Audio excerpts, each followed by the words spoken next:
তারেক রহমান সাহেবের অত্যন্ত প্রিয় ভাজন, অত্যন্ত স্নেহের জনাব নুরুদ্দিন অপু আমাদের বিএনপির প্রার্থী। আজকে তার মনোনয়নপত্র বাছাই হয়েছে, তারও সমস্ত প্রতিকূলতা কেটে তার মনোনয়নপত্র রিটার্নিং অফিসার গ্রহণ করেছে। আমাদের 3 জন প্রার্থী বৈধ, শাহিদ আহমদ আসলাম, জনাব শফিকুর রহমান কিরণ এবং মিয়া নুরুদ্দিন অপু। আমরা আশা করি দেশের যে সার্বিক অবস্থা, যে যাই কিছু বলুক না কেন, যে যত ষড়যন্ত্র চক্রান্তই করুক না কেন, কোনো রকমে এই নির্বাচনকে ব্যাহত করতে পারবে না।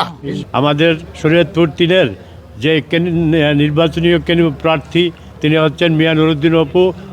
তার পক্ষে আজকে এখানে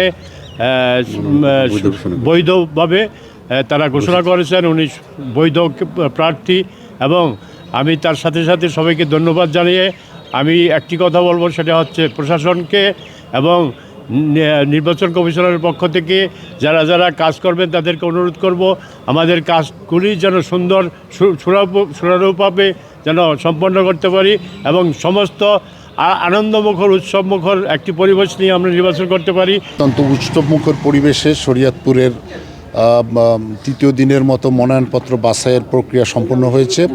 শরীয়তপুর 3 আসনে বাংলাদেশ জাতীয়তাবাদী দল বিএনপির প্রার্থী জনাব মিয়া নুরুদ্দিন অপু সাহেবের মনোনয়নপত্র বৈধ হয়েছে। আমরা তার সমর্থক হিসাবে এখানে উপস্থিত আছি। আমরা আশা করছি অত্যন্ত সুষ্ঠু এবং একটি গ্রহণযোগ্য নির্বাচন হবে এবং এই নির্বাচনটা অংশগ্রহণমূলক হবে। শরীয়তপুর 3 আসনের মানবিক নেতা, শরীয়তপুরের সূর্য সন্তান, বাংলাদেশ জাতীয় দল বিএনপির ভারপ্রাপ্ত চেয়ারম্যান জনাব তারেক রহমানের একান্ত সচিব মিয়া নুরুদ্দিন অপু ভাইয়ের মনোনয়নপত্র বৈধ ঘোষণা করেছে। এই জন্য আমরা শুকরিয়া আদায় করি।